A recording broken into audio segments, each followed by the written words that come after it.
It's me, Makopa. So, ba't ba ako dito nakatingin? Dapat dito. Ang hirap. At dito yung angle ko. Bahala na kayo na mag-adjust eh. So, ayan. For today's video is, i-review ko yung Thiocel. Ito. Thiocel Glutathione. Ayan. Sa isang bote, 30 pieces na siya. And sa Shopee ako nag-order. Pwede ba banggitin yun? Pero pwede naman siguro. Hindi naman siguro tayo ma-violation. Pero ayan.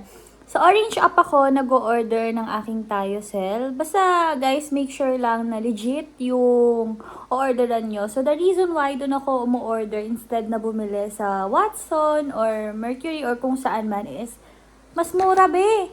Mas mura sa Orange App. Saka guys, parang 2,000 mahigit ang isa neto. So, kaya dun ko siya ino-order. So, ayan, i-review ko na siya kasi naubos ko na isang bote and ito na yung pangalawang bote ko. Bawas ko na rin to mga te. Ayan o. Ayan. Medyo marami-rami pa siya kasi bago-bago pa lang to. And ito ay ubos na. Diba? Sabi ko sa inyo, talagang honest review lang tayo dito mga te. So, bakit nga ba Thiocel yung iniinom ko? So, Thiocel yung iniinom ko kasi ito yung prescribe sa akin ng OB ko, saka ng derma ko. So, bakit kailangan ng glutathione pag nag-OB? Hindi mga te, kasi gusto ko na ma-pregnant. Gusto ko na mabuntis. Ayan mga te. And sabi ng doktor ko, nakakatulong ang glutathione sa ating mga egg cell. Hindi ko na alam kung tama yung pagkaka-recall ko, pero ganun yung pagkaka-explain niya sa akin. So, alam ko naman na ang pinunta nyo dito is gusto nyo malaman kung effective ba. And for me, short lang to ha. Ayoko na kasi dati ang haba ko mag-review pero ngayon hindi na. Yes, effective siya mga te. And nakaka-glowing siya ng balat. Pero yung sa whitening, since nakakaisang bote pa lang naman ako, yes, meron.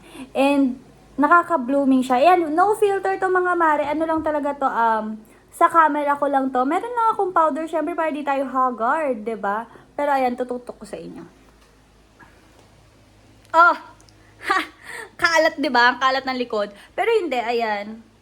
Ano lang yan mga te ha? Pawisan lang ako kasi hindi nakatutok sa kanya electric fan. Ewan ko ba? Gusto ko kasi pag ako nagvo-vlog is yung ano lang talaga, yung biglaan, gano, ayan o. Kita nyo naman kahit ano tayo dyan mga te, kahit mga pawis-pawis tayo dyan, pero ang fresh. So yan, nakakaano siya. Effective siya, nakaka-fresh, ganyan. So ngayon, siguro yun yung good side ko. Teka, itututok nga natin ang electric pan ng mga taong ito. Ang init talaga.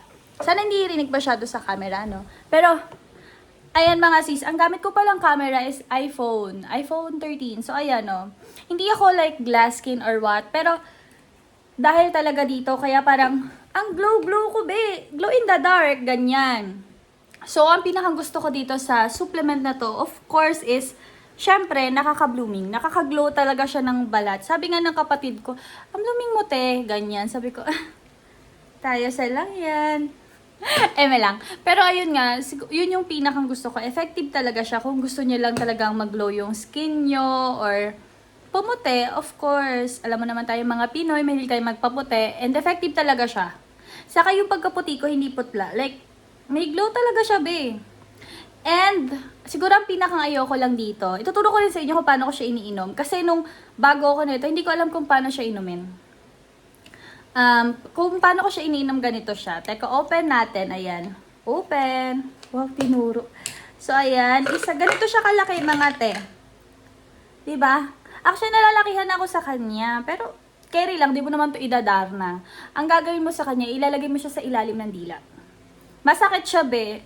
Nung unang beses ko, basta parang nagkakasugat yung ilalim ng ano ko. Pero pag ganun, pag masakit na siya, ilipat nyo lang sa kabila. Okay naman siya. Medyo mahihirapan lang kayo or maninibago kayo kung paano siya inumin. Kasi hindi siya katulad ng ibang glutathione na talagang capsule. Ang tawag dito, lozenges. Di ko alam paano i-pronounce, pero ganun siya. Sabi, chewable siya. Pero kasi, nag-search ako kay ChatGPT. Wow, kay ChatGPT, no? Pero do your research din, mga teha. Ang sabi niya, mas okay pag ilalagay siya sa ilalim ng dila. Mamaya ko na siya, pagpa-end na ako. Kasi, hindi na makapagsalita. Lalagay nyo lang siya sa ilalim ng dila niya. And then, hayaan nyo lang siyang matunaw. Siguro sa akin, pag talagang hahayaan ko lang siya, parang 10 minutes. Ang tagal, no?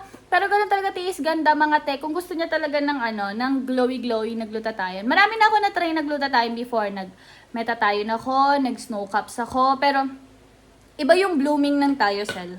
Maniwala kayo sa akin. Kaya kahit ang mahal niya, ang sakit niya sa bulsa, giniji ko siya kasi ang ganda niya talaga, be. Oh. Ay, ang ganda talaga. Mga te. Pero ayun nga. So, yun lang yung siguro parang downside ng pagtitake ng Thiocel. Lalo na kung nagmamadali kayo lagi. Kasi kailangan, it takes time talaga bago matunaw. Saka, ewan ko, siguro kung may chance na baguhin kung paano ito inumin, gusto ko siyang baguhin kasi nahihirapan ako. Kasi maliit lang yung anuhan ko ng lagayan. Lagayan? Yung sa ilalim, ganyan. Dito kasi siya. So, ayun na naman. So, ayun lang yung gusto ko sabihin sa vlog na to. I just want this raw and truthful, honest. Ganon. So, ayun lang. Thank you for watching. And ganito ko siya inamin, ha?